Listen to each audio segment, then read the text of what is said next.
Okay, we are reading from The Manipulated Mind by Denise Wynn. We are in chapter 4. Did I say chapter 4? Yeah, conditioning. This is video number 3. Well, this book is moving right along, I'll tell you. Won't take us that long at all. Anyway. The twin lamps had electrodes attached to them, and every so often, as they roamed around their rooms, the lights were dimmed for 10 seconds, and then the lambs received a brief shock. Liddell found that the two lambs responded in very different ways. As the lone lamb became conditioned to the fact that when the lights dimmed it would receive a shock, it started to act neurotically and ended up cowering in a corner. The other lamb continued wandering around the room regardless of impending shocks. It seemed that the mother's presence had a stabilizing effect on that lamb, which kept it relaxed and able to weather unpleasant shocks without becoming neurotic. One might generalize from this to the different effects that certain alarming experiences have on children who come from stable homes and children who live in an insecure home environment. That is perhaps why psychoanalysts are skeptical of the behavioral approach to curing neurotic problems. The behaviorist believes that by teaching new responses, a neurotic pattern may be made to disappear. The psychoanalyst thinks that the cause of the neurosis has to be extricated from the unconscious first, before it can be eliminated. Behavior therapy relies on the laws of conditioning, but before looking at behavior therapy in operation, it is necessary to discuss a second type of conditioning called operant conditioning, the potential of which was explored by American psychologist B.F. Skinner. Classical conditioning is concerned with responses. A tuning fork tone comes to elicit the response of salivation in a dog. A child takes its hand from the boiling kettle after it has been scalded. It is the tone or the burn that causes the reaction. Operant conditioning is concerned with behavior that is initiated and that behavior's resultant effects. Skinner believes, in line with his predecessor Thorndike, who said at first, that behavior is shaped and maintained by its consequences.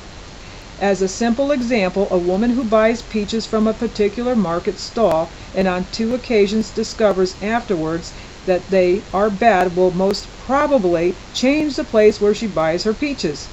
If, however, the peaches are consistently of excellent quality, she is likely to stick with the street vendor who sold them.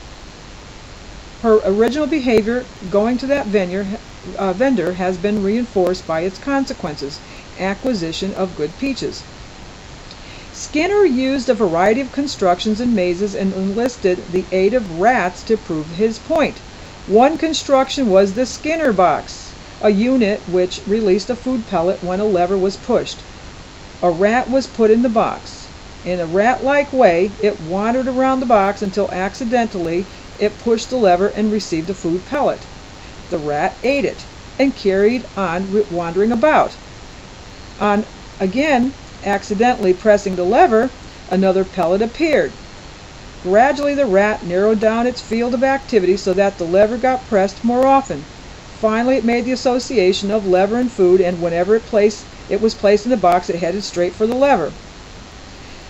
The consequence of receiving food reinforced the action of pressing the lever. Positive and negative reinforcement are not always easy to distinguish. On a basic level it seems simple. A child who reads aloud a page from his reading book and then is given a sweet is encouraged to repeat the behavior. The child who reads aloud and finds his mother wasn't even listening and certainly doesn't praise him is not encouraged to repeat the behavior. However, why should it be the case that very often in mental handicap hospitals a child will repeatedly engage in destructive behavior that only brings in punishment? The punishment would be expected to act as a negative reinforcer for the destructive behavior. It is only now being realized that in fact the punishment is a positive reinforcer in this particular circumstance. For a child locked in a room with countless other children, any attention from the staff is a desirable end. If the only way to get attention is to pull down curtains or knock things off a table, that is what the child will resort to. As in classical conditioning, extinction of the behavior pattern will occur if the reinforcements aren't forthcoming. But how quickly extinction occurs depends on how regularly reinforcement was forthcoming in the first place. The child who gets a sweet every time he reads aloud is likely to stop bothering very quickly if on a couple of consecutive occasions he doesn't get a sweet for his pains. If, however, his mother sometimes gave him a sweet when he read aloud, but not always, he would carry on reading much longer after the reward stopped because he would have no way of knowing the situation had changed. Slot machines provide another example of these different kinds of reinforcement. A person who puts money in a chocolate vending machine expects chocolate every time. If a bar doesn't come out, he won't use that machine again, or will be wary of it. One-armed bandits, however, are another matter. Here the rewards for one's coins are intermittent. One is more likely to go on playing a broken one-armed bandit for longer than one would ply a broken chocolate machine with coins. Using what he had learned about the power of reinforcements, Skinner found that he could shape quite complex behavior in animals that was quite contrary to anything they would normally instinctively do. By offering reinforcements in the form of food, he taught pigeons how to bowl. Using a marble as a ball, Skinner offered food each time the pigeons went near the marble. More food if the pigeons actually touched the marble, etc. Eventually, he succeeded in conditioning the desired behavior. Shaping of behavior has been much used in work with the mentally handicapped in order to encourage them to learn to lay a table or to get dressed alone. The reinforcement in question may be praise or affection. Quite complex chains of behavior have been conditioned in animals by the use of reinforcers. A famous rat called Barnabas was taught to climb a staircase when it received a certain signal, a light coming on, push down a drawbridge to cross to a platform where it climbed a ladder to pull a chain which brought a car close enough for him to get in and pedal across the bridge, where it got out, climbed another stairway, ran through a tube, got into a lift, and raised a flag which signaled the lift to go down to the ground. When the lift touched the ground, a buzzer went off, and by running to press a lever while the buzzer was sounding, Barnabas at last received a food pellet. Similarly, complex but much more amazing chains can be conditioned in humans too, as we shall see. Oh, get us bowling with marbles. All right. However, all is not always plain sailing.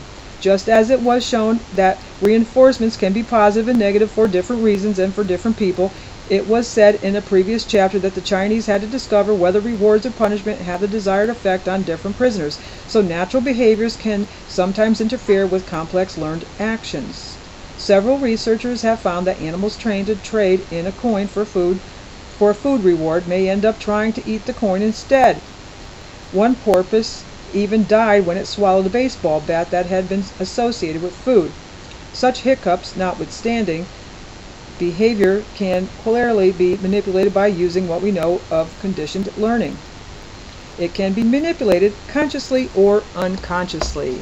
And we will pick this up in the next video. This was video number 3. And we are in chapter 4, Conditioning of the Manipulated Mind by Denise Wynn. So stay tuned. This is an interesting book. It could be a little boring, but it's a little bit more interesting when I'm reading it aloud, you know. Anyway, hope you're enjoying it. See you soon.